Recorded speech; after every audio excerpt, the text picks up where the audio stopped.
Hi guys! Andito ako sa isang kakaibang topic naman kasi I received 3 packages of Lazada pero ito ang medyo na-strike ako na gusto kong i-share sa inyo guys kasi meron ako ditong binuksan na package ng galing sa Lazada. Yung in-order kong ito, ang pangalan nito ay ito yun guys, na nagulantang ako kasi napakaliit.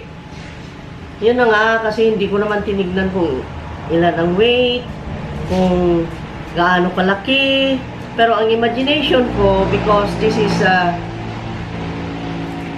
yung pang ano ito Tagalog ako yung panghalo sa risotto. Kasi sabi ng anak ko, he is very curious about risotto kasi yun nga, baby pa lang sila noong umalis kami sa Rome. That's why hindi sila masyadong nagkakain ng risotto. Dito naman sa Pilipinas, hindi ako nagluluto ng risotto kasi lagi namang riso ang kinakain, rice.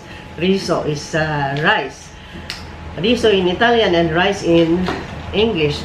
Kasi guys, nag-order ako dito 2 weeks ago at dumating naman ito yesterday. Ito yung saffron. Saffron is a spice.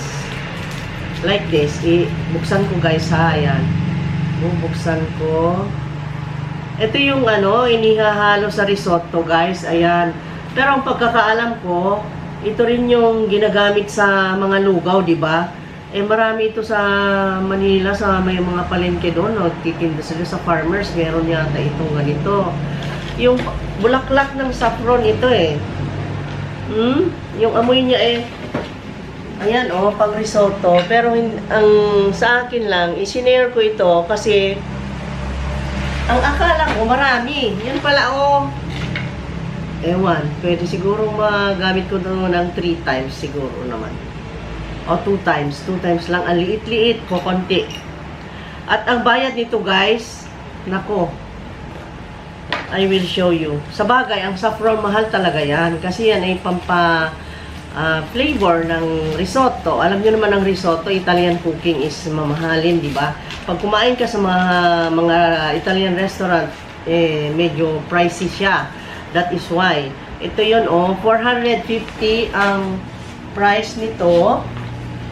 Pero nadagdagan lang sa yung ayan ayan, tapos yung delivery fee is 450 naging 571. So that must be 171 ang nadagdag sa delivery charge niya. Yeah. Kaya ako na-share guys kasi just ang liit-liit ang liit, ang kukunti talaga, grabe 570, ayan, see that, ang kukunti. Pero i-share ko rin to pag nagluto ako ng risotto, pagka meron yung pang risotto na rice doon sa ICM. Minsan na meron yung arborio kasi ang binibili ko pang risotto. At ito ay yung saffron product, saffron authentic Spanish saffron ito. Ayan ang order number, yung quantity, and then meron pa siyang note. May note pa ang seller. Ayan At ang sabi pa dear customer, thank you so much for purchasing a product from my store on Lazada. I really appreciate it, and if there is any question, you are welcome to contact me personally. Kaya naman akong questionin yan dahil kasalanan ko, ba't ako nag-order tapos hindi ko naman ilalam kung ilan ang way niya. Basta inimagine ko na malaki na box. If you are happy with the product, I hope you can provide a review on Lazada so that more people will know about the product and about my store. I will be forever grateful. If there is any feedback, question, or concern, this is my personal mobile number. Meron siyang mobile number guys, baka gusto nyo mag-order. 0917-326-2422. and email elijahspices@gmail.com, and I'll be more than happy to hear from you about my issue. God bless you always, Elijah. Yun, meron pa siyang note. Pero guys, baka mamaya maparehas kayo sa akin na sa bagay. Ewan ko kung mali ko ha, pero hindi ko talaga in-expect na ganito lang kaliit ang liit, ang liit-liit. Parang lagayan lang ng ng needle. Ayan. Pero siguro naman makakagawa akong risotto masarap dito. Yan, abangan guys ha. Gagawa tayong risotto. Yan, i-share ko sa inyo yung authentic risotto na yan ay famous talaga na luto ng mga Italian. I have so many cookings pa na gagawin. I-surprise ko sa inyo dahil marami akong alam na Italian cooking because I own the Ciao Pizza before. Yun ay Italian restaurant. Nag-open kami that way back 2014 kasi nasunog. Hindi na kami nag-open uli. Pero yung mga luto ko doon kilala na. Dito sa Bohol, sinasadya ng mga resort owners, yung mga mahilig sa pagkain na yung Italian, yung Mediterranean, mga ganyan. Yun ang cooking ko doon. Pero hindi lang Italian lang ang sinaserve namin doon, pati Filipino foods noon.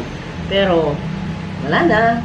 That's why i-share ko na lang sa inyo, baka kayo ang gustong magnegosyo, gusto nyo magnegosyo, kayo na ang magnegosyo, gayahin nyo yung cooking ko. Or mas magaling pa kayo sa akin, ay mag-comment na lang kayo sa mga cooking ko kung okay ba o hindi or anything. Okay, let's be friends and share. Let's share what we have. So, because sharing is caring and caring is loving. Okay? So, thank you guys. Yun lang, sinare ko na naman ito para sa inyo, para malaman nyo kung ano yung nilalagay sa risotto. Ito yun yung saffron. Ang saffron, mahal talaga. Pero hindi ko buong akalain na 570 is just like this kaliit. Ayan, 570 pesos. Well, anyway, magamit ko to. I-share ko sa inyo yung risotto pag nagluto ako. Okay, please like, comment, share, and subscribe, guys. Kung hindi pa kayo nakasubscribe, at isalin nyo na yung pag-click sa bell button para ma-notify ko every time na meron akong bagong video. And then, okay, let's be friends. Okay, smile always. Love you guys. Take care.